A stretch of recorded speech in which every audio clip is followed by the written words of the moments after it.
రాష్ట్ర ప్రభుత్వం అతి ప్రతిష్టాత్మకంగా ఇవాళ మహాలక్ష్మి పథకం తీసుకొచ్చింది. కానీ ఈ మహాలక్ష్మి పథకం వల్ల ఆటో డ్రైవర్ల బతుకులన్నీ రోడ్డు మీద పడ్డాయి అని చెప్పేసి తీవ్ర ఆవేదన వ్యక్తం చేస్తున్నారు. కనీసం తినడానికి తిండి కూడా దొరకని పరిస్థితి ఏర్పడుతుంది. పిల్లలకు స్కూల్ ఫీజులని ఇవన్నీ కట్టలేక అటు ఫైనాన్స్లకు అన్ని రకాలుగా చాలా ఇబ్బంది అవుతుందని చెప్పి తీవ్ర ఆవేదన వ్యక్తం చేస్తున్న ఆటో డ్రైవర్లు ఇవాళ సమ్మెకు దిగే పరిస్థితి కూడా వచ్చిందని చెప్పేసి చెప్తా ఉన్నారు. చెప్పండి స్వామి, ఎలాంటి పరిస్థితి ఉంది వాళ్ళ మీ బతుకుల్లో, ఎలాంటి మార్పు వచ్చింది? మాకు చాలా ప్రాబ్లం అవుతుంది. స్కూల్ ఫీజులు కట్టడానికి కూడా అంత ప్రాబ్లం అవుతుంది. ఛార్జీలు అంటే ఇప్పుడు ఆటో అంటే కొద్దిగా ఫైనాన్సులు కట్టలేక, చిట్టీలు ఉంటాయి, పైన అప్పులు ఉన్నాయి, అవి కట్టలేక అదైతే ఫైనాన్స్ బండ్లు గుంజుకపోతామని వాళ్ళు బెదిరిస్తాను. ఇట్లా ప్రాబ్లాలు అవుతున్నాయి స్వామి. ఏం చేస్తారు? మాకు ఏంటంటే అది బస్సులు అనేది బంద్ చేయాలి స్వామి, తీసేయాలి. అవి 15,000 20,000 అయితే మాకు వెళ్తాయి స్వామి.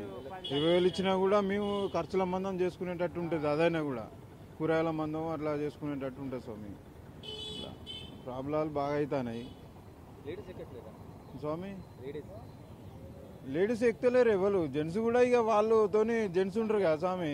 ఇక 4 లేడీస్ ఉంటే ఒక జెంట్స్ ఉంటే వాళ్ళతో పాటుగా వెళ్ళిపోతాండి. ఇక మాకు గిరాకీ ఉంటే వట్టిగా తిరుగుతాను. డీజిల్ మందం కూడా దొరుకుతలేదు.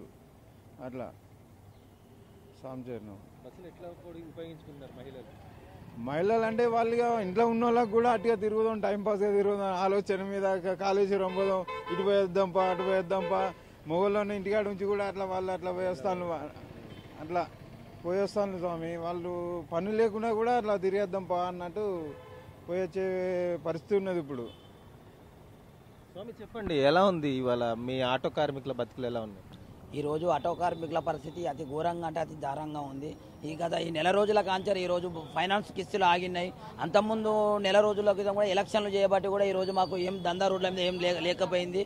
ఈ నెల రోజుల కాంచరి ఫైనాన్స్ కట్టాలన్నా కూడా ఈరోజు ఫైనాన్సులకు మాకు చాలా భయపాంతలకు గురి చేయడం కూడా జరుగుతుంది. ఈరోజు మేము రోజుకు ఒక 500 చేసుకునేటోళ్ళం. ఈరోజు ఈ నెల రోజుల నుంచి రోజు 300 కూడా చేయలేకపోతాను.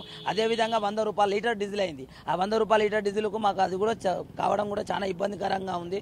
ఫైనాన్స్ వాళ్ళ వేధింపులు, ఇంటి కిరాయిలు, ఇవన్నిటికీ ఈ నెల 2 నెలల కంటే చాలా విపరీతంగా ఉంది. ఇంకా ముందు వాస్తవానికి ముందు రోజులలో ఇక ఆటో డ్రైవర్లకు ఆత్మ బలిదానాలు తప్ప ఇంకా ఇంకోటి ఏమి లేదని చెప్పి మేము ఈ యొక్క ముఖ్యమంత్రి గారిని రేవంత్ రెడ్డి గారిని కోరడం కూడా జరుగుతున్నది. ఈ 2 నెలలకే ఇంత పరిస్థితి ఉందంటే ఈరోజు స్కూల్ ఫీజు కట్టకపోవడం కూడా ఈ స్కూల్ టీచర్స్ కూడా ఈరోజు మా పిల్లలను కూడా ఇంటికి రిటర్న్ పంపించిన రోజులు ఉన్నాయి. ఇప్పుడు ఈ 2 నెలల కాంచారు.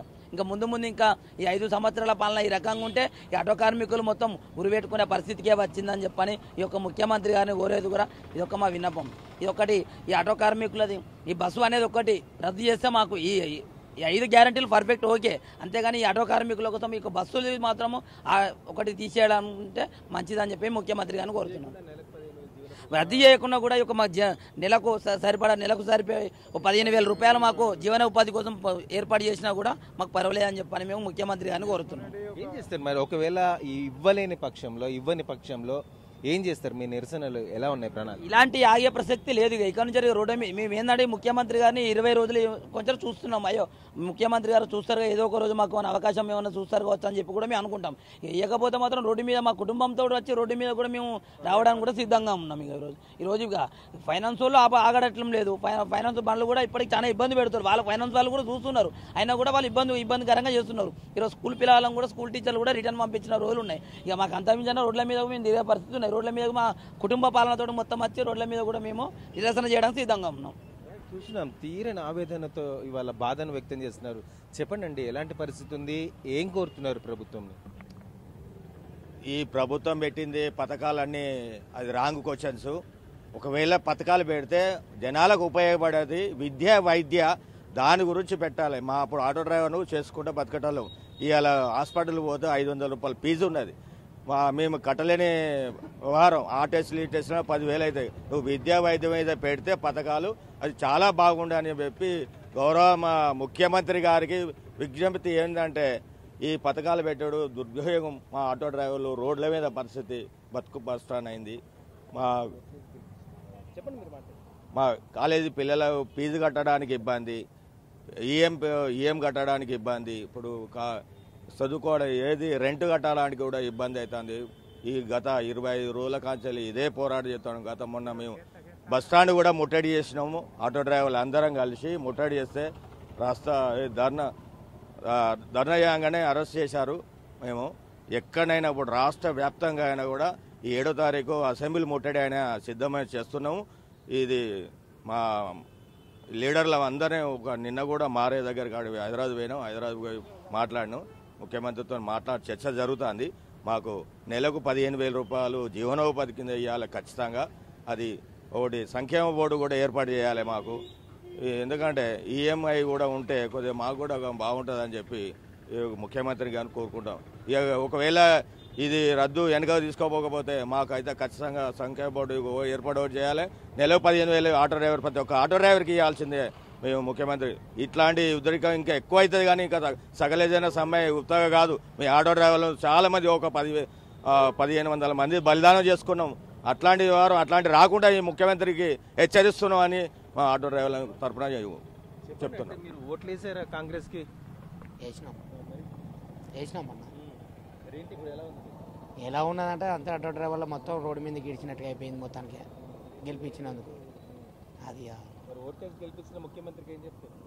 ఏం చెప్పాలన్న ఈ బస్సులు బంద్ చేస్తే మంచిది సార్. ఈ బస్సులు బంద్ చేసి నిత్యావసర ధరలు తక్కువగా ఇచ్చి అదే కంట్రోల్ బియ్యం దొడ్డు బియ్యం ఇచ్చాళ్ళు, అయ్యే సన్న బియ్యం ఇచ్చి ఉప్పు పప్పులు అన్ని ఫ్రీగా ఇస్తే అవి సరిపోతాయి. ఈ బస్సులు ఫ్రీ చేసేసరికి ఆటోలు అంతా ఇబ్బంది పడతాను. పిల్లలు ఫీజులు కట్టాలి, ఇంట్లోకి కరెంటు బిల్లు, ఇంటి బిల్లు, ఇంటికి ఈఎంఐలు ఇవ్వాలి. కానీ ఇవన్నీ కట్టాలంటే మాకు ఇబ్బంది అవుతుంది. అదే బస్సులు బంద్ చేసి మంచిగా ఉన్నాయే చెప్తే అయిపో మంచిగా. చెప్పండి ఏంటి మీ ఆవేదన? నాకు తెలిసిన అదే ఇక అస్సాంకి ముఖ్యమంత్రి సార్ కోరుకున్నది అదే. ఆ బస్సులు కొద్దిగా రద్దు చేసి ఇంతకుముందు నడిచి అవి ఉప్పు బియ్యం కావడం మొత్తం బరాబరికి ఇచ్చి ఇంతకుముందు నడిచినట్టుంటే సరిపోతే. ఆ బండి కిస్తులు కావడం రోజుకు 500-1000 రూపాయలు చేసుకునే 200-300 చేయాలంటే ఇబ్బంది అయిపోయింది. మళ్ళీ డీజిల్స్ 100 రూపాయలు అయిపోయింది. చేసేదానికి ఏం లేవు. బండి ఈఎంఐ కట్టాలంటే నెలకి 7,000-8,000 అవి అవుతానే. చేసుకుంటే 8,000 చేసి ఆ బండి కిస్తులు ఆ డీజిల్కే సరిపోతాయి. ఇట్లా దాటేదానికి ఏం లేదు ఇప్పుడు. అదే కావంటే బస్సులు రద్దు చేస్తే సరిపోతుంది. మాకు ఏం అవసరం లేదు. నెలకు 15,000 ఇచ్చేస్తే ఆ బస్సులు కొద్దిగా ఫ్రీగా తీసేస్తే అయిపోతుంది సార్. మాకు వేరే ఏది అవసరం లేదు.